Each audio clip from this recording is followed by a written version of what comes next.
이란의 중수로, 쉽게 얘기해서 플루토늄을 만드는 데입니다. 원료가 우라늄에서 농축을 해가지고 이게 플루토늄이 돼서 폭탄이 되는 이 과정에서 굉장히 중요한 역할을 하는 거죠. 상부 정지부장의 투시경. 포인트는 뭐냐? 미국이 안 도와줘도 이스라엘 혼자서도 할 수 있다. 지금 병원을 공격받아서 지금 좀 상황이 안 좋긴 하지만은 결상전의 의지를 굽히지 않는 거죠. 그러면서 먼저 때렸죠. 이란의 중수로는 쉽게 얘기해서 플루토늄을 만드는 데입니다.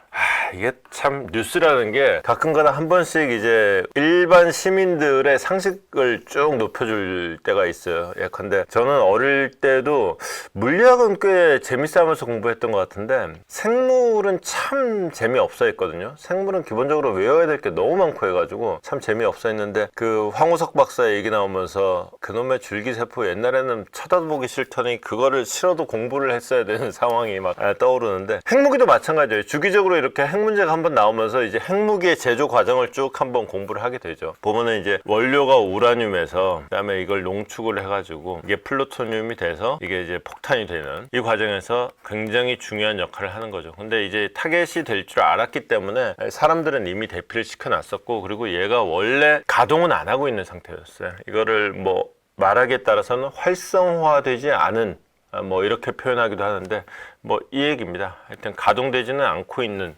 시설이기도 했는데 이제 플루토늄 만드는 건 이제 물 건너갔다. 그러니까 핵시설이다 그러면은 기본적으로 공격의 명분이 있는 거죠. 거기다가 방사능 노출도 없다.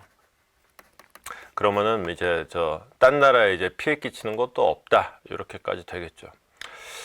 이렇게 됐을 때 이 싸움을 그러면은 지금 이제 거의 공중전, 지상전은 안 들어오고 공중전의 연속인데 이 싸움이 그러면 과연 언제까지 이어질 수 있을 것이냐, 그리고 누구의 승리로 끝낼 것이냐 라고 했을 때 제일 중요한 건 뭐냐, 이란이 미사일을 쏘고 이스라엘이 미사일을 아이언돔으로 막고 그것도 지금 제공권을 장악했기 때문에 이스라엘이 가서 때리고, 핵심은 뭐냐, 원래 이란이 미사일을 2000발 정도를 갖고 있었다.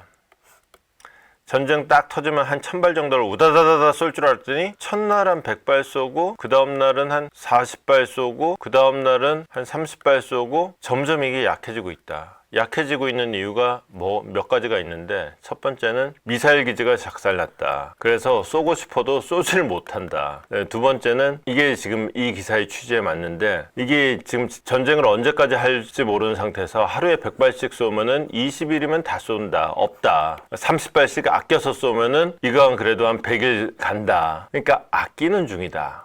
마찬가지예요. 아끼는 중이고, 그래서 100발을 쏘게 되면은 아이언돔이라는 게 이제 사실은 말이 좋아서 아이언돔이지, 아이언돔은 이제 그 저층부고 그 위는 이제 또 이름이 다르고 고층부에서 겹겹에 이제 방공망이 있단 말이에요. 그럼 결국은 요것도 역시 그냥 여기서 영화에서처럼 무슨 막이 있어가지고 보면은 막에서 저절로 터지고 이런 거 아니고, 미사일을 쭉 추적을 해가지고는 날아오는 미사일을 하늘에서 맞추는 게 이게 아이언돔이란 말이에요. 그러려면은 이게 쏘는 것도 미사일이잖아요. 이게 비싸요. 예컨대 하룻밤에 미사일 몇 발 날아온다. 그럼 하룻밤에 쓰는 돈이 수천만 달러예요. 이게 아이언돔이라는 게 굉장히 비싼 방공망입니다. 방공망이라는 게 일단 땅에 미사일 안 떨어지게 했다는 점에서 이거 효과가 좋다라고 칭찬 들을 수 있겠지만은 굉장히 비싸요. 더군다나 이거를 아이언돔을 고갈시키기 위해서 하마스가 잘했던 게 싸구려 미사일을 날리는 거예요. 싸구려 미사일 날리는데 싸구려 미사일이든 어쨌건 떨어지면 안 되니까 요격 미사일을 쏘겠죠. 이 요격 미사일이 더 비싸.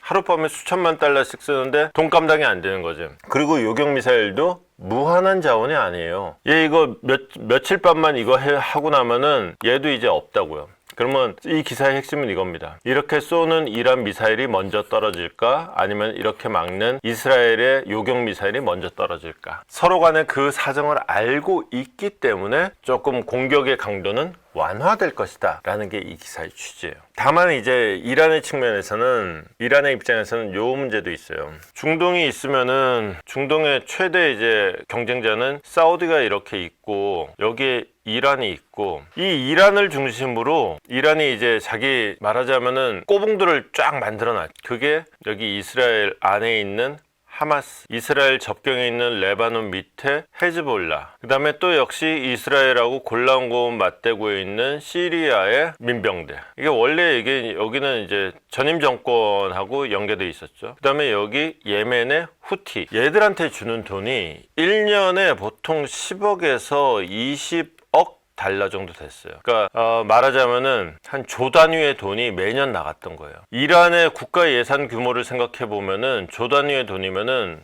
비율이 꽤 됩니다. 한 2에서 4% 가량, 예산의 한 2에서 4% 가량을 얘들한테 하마스니 헤즈볼라니 시리아니 후티니 이런 데다가 꾸준히 줘왔던 거예요. 자, 그런데 지금 이란이 지금 본토가 공격받고 있는 다급한 상황이 됐죠. 이때 얘들 뭐하냐, 그동안 돈 받더니만. 오호 통제라. 하마스 이미 작살난 지 오래됐고, 심지어 하마스 대빵은 이란 땅 안에서 암살당했고, 헤즈볼라도 요즘에 착한 척 하느라고, 헤즈볼라는 레바논의 정당이기도 합니다. 그냥 정치인 놀이하고 있지 얘들은 미사일 한 방을 안 쏘네. 시리아도 정권 교체돼서 쫓겨났네. 후티는 그래도 예정이 있어가지고 미사일 딱 한 방 쐈어요. 근데 지금 미국이 들어오고 있잖아. 후티는 지금 미국하고 이미 휴전을 한 상태거든. 미국 눈치 봐야지. 딱 한 발, 그냥 예의상 한 발 딱 쏘고. 그러니까 이 네 집단에다가 매년 조 단위의 돈을 쏟아 부어놨는데 막상 유사시 상황이 되니까 후티가 미사일 한 방 꼴랑 쏜 게 다더라. 아마 이란에선 지금 이를 갈고 있을 거예요. 오늘도 밝혀본다 두시경 너머의 진실. 복잡한 세상 단 하나의 눈, 기자의 시선이